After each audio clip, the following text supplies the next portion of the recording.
Hello बच्चों, मैं प्रियंका पंत हूँ और मैं क्लास 10th के बच्चों के लिए केमिस्ट्री की वीडियोस बना रही हूँ। तो आज हम रेडिकल्स की बात करेंगे, उनकी वैलेंसीज, उनके नेमिंग एंड कुछ कंपाउंड्स बनाएंगे। तो चलिए देखते हैं। तो अगर हम बात करते हैं पहली चीज़ की कि अगर रेडिकल की क्या बात कही थी, हमने कहा था रेडिकल एटम या ग्रुप ऑफ एटम होते हैं जो केमिकली बॉन्डेड होते हैं और एक सिंगल यूनिट की तरह से काम करते हैं, ठीक है। और यही अगर न्यूट्रल होते हैं और उसमें कुछ चार्जेस होता है, ठीक। और अगर चार्जेस नहीं होंगे तो यही चीज़ कंपाउंड कहलाएगी। तो group of atom bonded together or single atom bonded together as a single unit and having some charge on it that are called radicals। तो चलिए आगे बात करते हैं। उन रेडिकल्स में अगर हाइड्रोजन है, नाइट्रोजन है, क्लोरीन है, तो उन सब की वैलेंसी हो जाएगी -1, राइट। अगर उस रेडिकल के अंदर सल्फर है तो उन सब रेडिकल्स की वैलेंसी हो जाएगी -2। और अगर उन रेडिकल्स के अंदर फॉस्फोरस है तो उन सब रेडिकल्स की वैलेंसी हो जाएगी -3। चलिए कुछ एग्जाम्पल से देखते हैं। तो हम लेते हैं OH, NO2, NO3, ClO, ClO2, ClO3, ClO4, SO3, SO4, PO3 and PO4, इन सब की बात करते हैं। चलिए तो यहाँ पे आप देखिए, इस रेडिकल के अंदर हाइड्रोजन है, यहाँ नाइट्रोजन है, ये नाइट्रोजन है, क्लोरीन क्लोरीन क्लोरीन क्लोरीन। तो इन सब जिनके अंदर हाइड्रोजन, अभी हमने क्या बात कही थी, हमने कहा था वो रेडिकल्स जिनके अंदर हाइड्रोजन है, नाइट्रोजन है या क्लोरीन है, सबकी वैलेंसी हो जाएगी -1।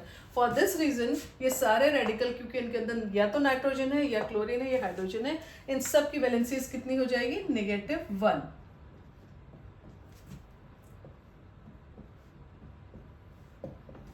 ठीक है। फिर हमने सेकंड पॉइंट बोला था कि अगर रेडिकल के अंदर सल्फर है तो उनकी वैलेंसीज जो हो जाएंगी वो हो जाएंगी -2। तो देखिए इन दोनों रेडिकल्स के अंदर सल्फर है। अभी हम नेमिंग की बात नहीं कर रहे हैं, हम सिंपली वैलेंसीज को समझ रहे हैं। तो 1 स्टेप एट ए टाइम।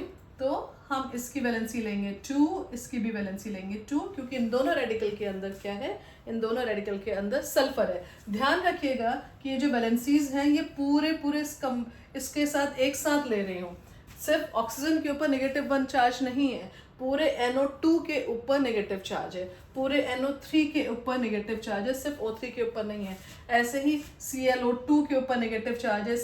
पूरा ये सब combined together and act as a single unit. ये पूरे SO3 के ऊपर -2 चार्ज है, पूरे SO4 के ऊपर नेगेटिव चार्ज है, सिर्फ O4 के ऊपर नहीं है। तो जब भी ये डिस्प्लेस होगा तो पूरा SO4 एक साथ एक साइड से उठ के दूसरी साइड जाएगा, S अलग और O4 अलग नहीं हो सकता है, ठीक है। तो ये पूरा चार्ज इस पूरी यूनिट के ऊपर है। ऐसे ही पूरे PO3 के ऊपर, क्योंकि यहाँ पे फॉस्फोरस है, और अभी हमने क्या बात करी कि रेडिकल में अगर फॉस्फोरस एलिमेंट है तो वहाँ पे वैलेंसी चली जाएगी -3, ठीक है। तो यहाँ पे देखिए रेडिकल में फॉस्फोरस है तो पूरे PO3 के ऊपर कितनी वैलेंसी है, -3।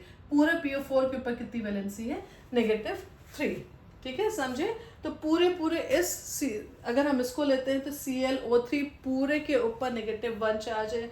अगर यहाँ पे लेते हैं तो SO4 पूरे के ऊपर -2 चार्ज है। यहाँ पे लेते हैं तो PO4 पूरे के ऊपर -3 चार्ज है। तो इसको नोट डाउन कर लीजिए।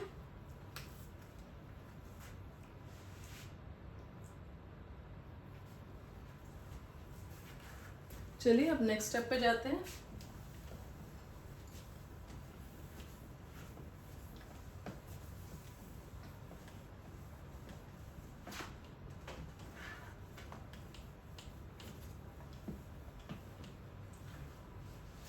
तो अब कुछ और है रेडिकल्स, जैसे CO3, इसके ऊपर -2 चार्ज है, ठीक है। कुछ और हैं, जैसे हम लेंगे हाइड्रोजन, साथ में एज अ प्रीफिक्स, हाइड्रोजन को पहले यूज कर रहे हैं तो उसको हम प्रीफिक्स बोलेंगे, तो हाइड्रोजन साथ में आ जाता है। तो अब देखिए यहाँ पे वैलेंसी कैसे चलेगी। तो अगर CO3 की वैलेंसी -2 थी, आपने हाइड्रोजन और ले लिया तो +1। अब वैलेंसी कितनी हो गई, अब वैलेंसी हो गई HCO3 -1, इंक्रीज हो गई 1 से, ठीक है।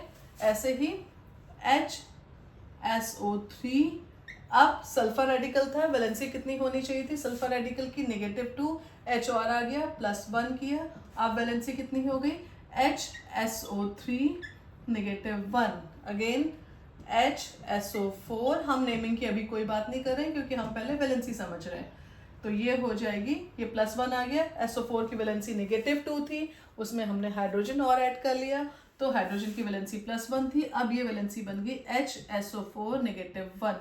अब आ जाता है फॉस्फोरस,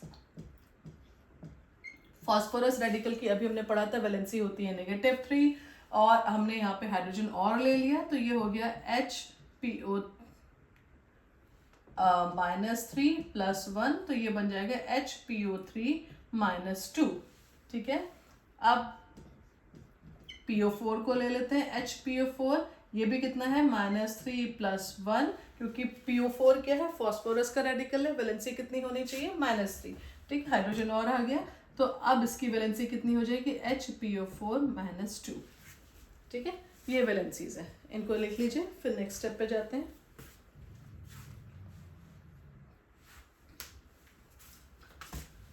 अब हमारे पास सिर्फ 2 ही पॉजिटिव रेडिकल्स हैं, वो पॉजिटिव रेडिकल्स, हम क्लास 10th के CBSE कोर्स की बात कर रहे हैं, तो अगर हम उसकी बात करते हैं तो सिर्फ 2 ही हम रेडिकल्स को लेते हैं, और ये है NH4 पॉजिटिव, अभी हम नेमिंग की बात बिल्कुल नहीं कर रहे हैं, इसकी वैलेंसी होती है +1, दूसरा है H3O, इसकी वैलेंसी होती है +1, ठीक है, इसको नोट डाउन कर लीजिए।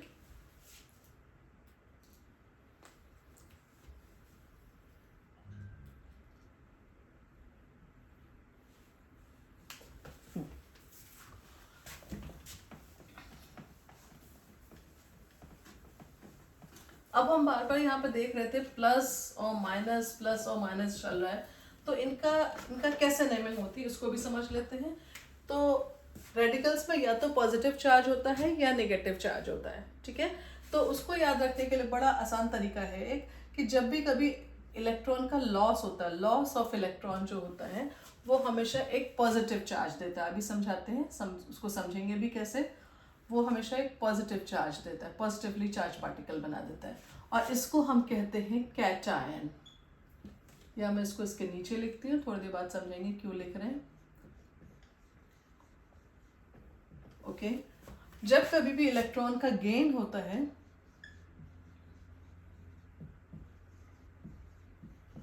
ये नेगेटिव चार्ज क्रिएट करता है, और इसको हम बोलते हैं एनायन,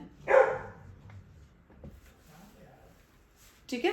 तो अब देखिए, इसको समझते हैं बहुत आसान तरीके से, कि सपोज 2 बच्चे हैं, राम और श्याम, और राम की मम्मी ने उसको 4 पराठे दिए हैं स्कूल के लिए, और श्याम आज अपना टिफिन लाना ही भूल गया।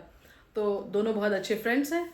अब ब्रेक टाइम जब हुआ तो राम को पता, श्याम ने देखा कि वो तो टिफिन ही नहीं लाया, और राम को पता चला कि वो तो ज़्यादा लाया, उसकी डाइट तो सिर्फ 2 पराठों की थी, पर वो 4 लेके आया आज। तो राम ने शाम को, क्योंकि उसका अच्छा फ्रेंड था, बोला कि चलो 2 मैं खाऊंगा पराठे और 2 तुमको दूंगा, तो मैं अपनी तरफ से 2 पराठे को लूज करूंगा और वो पराठे मैं तुमको दूंगा। तो लॉस ऑफ इलेक्ट्रॉन उसने अपना कम किया और उसको इसके साथ शेयर किया, राइट। वो शेयर तभी करेगा ना जब अपने में से कम करेगा, अपने में से लॉस करेगा उसका, ठीक है। तो शेयरिंग क्या है, sharing and caring, sharing is good habit, right, positive attitude है, ठीक है। हमेशा बोला जाता है ना कि शेयरिंग तो बहुत अच्छी हैबिट है, बहुत पॉजिटिव एटीट्यूड है, राइट।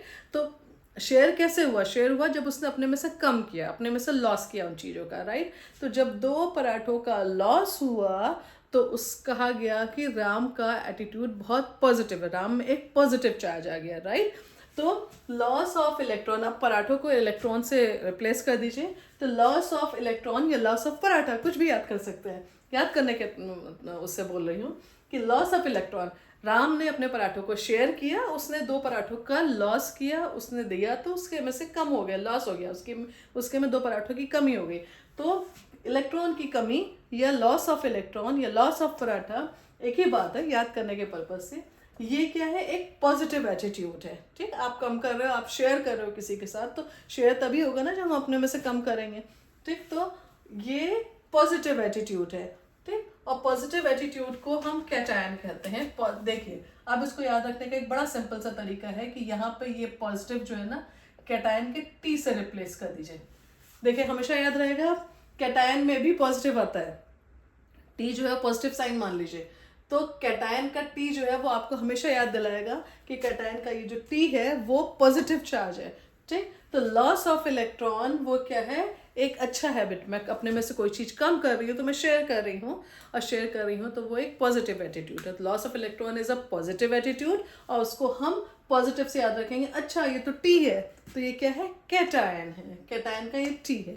ठीक, और अगर ये loss of electron positive attitude है और वो कैटायन है, तो गेन ऑफ इलेक्ट्रॉन जिसने लिया वो नेगेटिव, क्योंकि पॉजिटिव नेगेटिव दो ही चार्जेस है, वो नेगेटिवली चार्ज पार्टिकल बन गया और वो एनायन कहलाया। ठीक है, क्योंकि हमारे पास दो ही चीज है, नेगेटिव और पॉजिटिव, एनायन एंड कैटायन। अगर हमने समझ लिया कैटायन कौन है तो जो बच गया वो एनायन ही है, राइट। तो जब इलेक्ट्रॉन का गेन होता है, कोई मिलता है, किसी को इलेक्ट्रॉन मिलता है, उसने पाया, उसने लिया कि अच्छा चलो भाई एक इलेक्ट्रॉन तो दे दो, उसने मांगा, राइट, तो वो एक नेगेटिव एटीट्यूड है और वो एनायन कहलाते हैं। बहुत ईजी हो गया याद करने के लिए, प्लीज इसको नोट डाउन कर लें।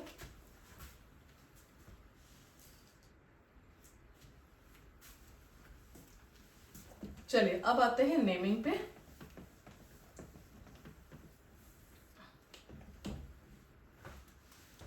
नेक्स्ट आता है हमारे पास जो हमने अभी हाइड्रोजन लगाया था उसको समझना। तो हमने लिखा था HCO3 -1, HSO3 -1, HSO4 -1, HPO3 -2, HPO4 -2। चलिए इसकी नेमिंग देखते हैं, बल्कि इसको भी मिटाना पड़ेगा, यहाँ पे आएगा नहीं। चलिए इनकी नेमिंग देखते हैं पहले। तो ये हो जाएगा, हम इसमें बाई भी यूज कर सकते हैं और हाइड्रोजन भी यूज कर सकते हैं, दोनों ही सही हैं। तो ये हो जाएगा, और ये हम बहुत बार यूज करेंगे अभी। तो हाइड्रोजन कार्बोनेट,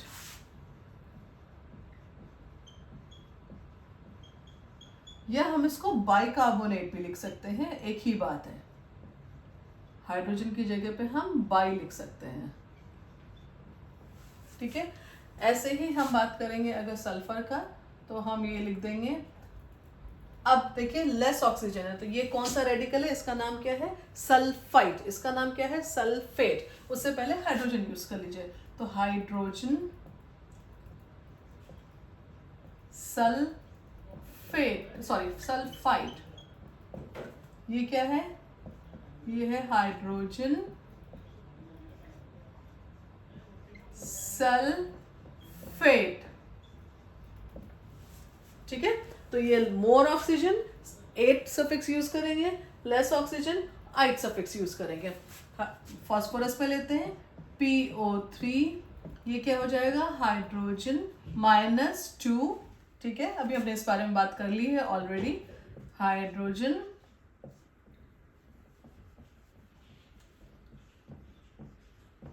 फॉस्फाइड, ये क्या है, हाइड्रोजन फॉस्फेट या बाइफॉस्फेट, एक ही बात है।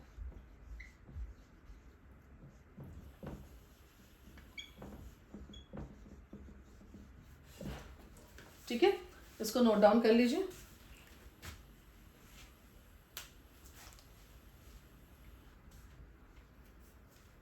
चलिए अब नेक्स्ट उस पर जाते हैं। अभी हमने क्लोरीन में लिखा था, बहुत सारे एक साथ लिख दिए थे, चलिए उसको भी थोड़ा समझ लेते हैं। तो हम जब क्लोरीन लिख रहे थे तो हमने लिखा था Cl, ClO, ClO2, ClO3 and ClO4, right.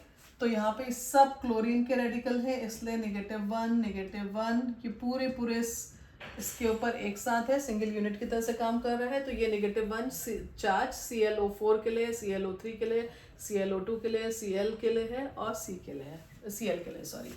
चलिए नेमिंग करते हैं। यहाँ पे मोनो एटॉमिक है, सफिक्स यूज होगा आइड, तो ये क्या हो जाएगा, क्लोराइड। ठीक है, पहले इन दोनों को करते हैं, उसके बाद उन दोनों को समझेंगे। ये क्या हो जाएगा इन दोनों में, देखिए ये लेस ऑक्सीजन है, सफिक्स यूज होगा आइट, तो क्लोराइट। ये मोर ऑक्सीजन है, सफिक्स यूज होगा एट, तो क्लोरेट।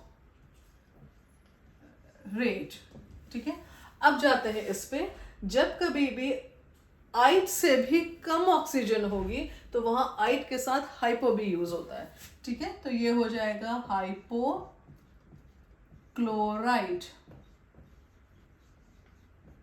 ठीक है, जब कभी भी 8 से भी ज्यादा ऑक्सीजन होगी, मतलब 3 से भी ज्यादा है 4, तो वहां पे 8 के साथ साथ में पर यूज होगा, पर क्लोरेट। ठीक है, तो इसको लिख लीजिए। चलिए अब वैलेंसी जिनकी 2 थी उनकी बात कर लेते हैं और हमारे ये टॉपिक ऑलमोस्ट खत्म सारे। तो हमारे पास 2 चीजें ऐसी आई थी जहां पे हमने 2 वैलेंसी ली थी। अभी हम ये बात कर रहे हैं क्लास 10th के लेवल पे। तो हमने आयरन का लिया था 2 and 3, फिर हमने कॉपर में ले लिया था 1 and 2। तो जब कभी भी लेस वैलेंसी होती है तो हम सफिक्स यूज करते हैं रस या अस, जैसे भी। ओके, जब कभी भी मोर वैलेंसी होती है हम सफिक्स यूज करते हैं रिक या एक। ठीक है, चलिए बना के देखते हैं। तो हमने आयरन लिया, उसका यहाँ पे रोमन लेटर में वैलेंसीज लिखी होती हैं 2, इसका मतलब क्या है, हम आयरन की 2 वैलेंसी ले रहे हैं। ठीक है, तो हम इसकी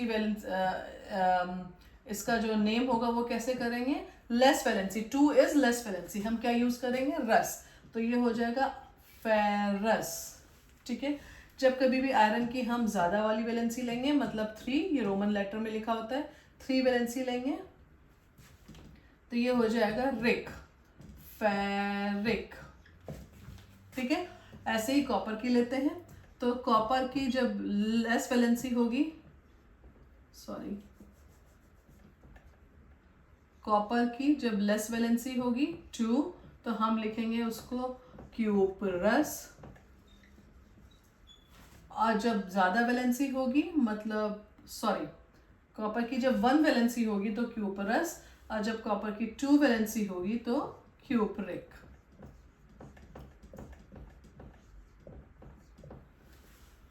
ठीक है, कंफ्यूज मत होइएगा कि यहाँ पे 2 लिखा हुआ है, आयरन के 2 में तो हमने रस यूज किया हुआ है, कॉपर के 2 में तो हमने रिक यूज कर दिया। हमारा कॉन्सेप्ट ये नहीं कह रहा है कि 2 में रस यूज करना है या रिक यूज करना है, हमारा कॉन्सेप्ट ये कह रहा है कि जब वैलेंसी कम होगी तो हम रस यूज करेंगे, जब वैलेंसी ज्यादा होगी तो रिक यूज करेंगे। तो यहाँ पे जब हमने आयरन को लिया था तो 2 और 3 वैलेंसी थी, तो 2 कम था और 3 ज्यादा था, इसलिए 2 पे रस यूज हुआ और 3 पे रिक यूज हुआ। पर जब हम कॉपर में आए तो वैलेंसी 1 and 2 थी, तो 1 कम था और 2 ज्यादा था, तो 1 पे रस यूज होगा और 2 पे रिक यूज होगा। ठीक है, इसको नोट डाउन कर लीजिए। एंड यहाँ पे वो सारी चीजें खत्म हुई जो हमको समझनी थी। तो अब नेक्स्ट वीडियो पे हम इनके कंपाउंड्स बनाएंगे, इनको नोट डाउन कर लीजिए। और अगर ये वीडियो अच्छे लगा हो तो please like, share and subscribe करिएगा हमारे चैनल को। Thank you.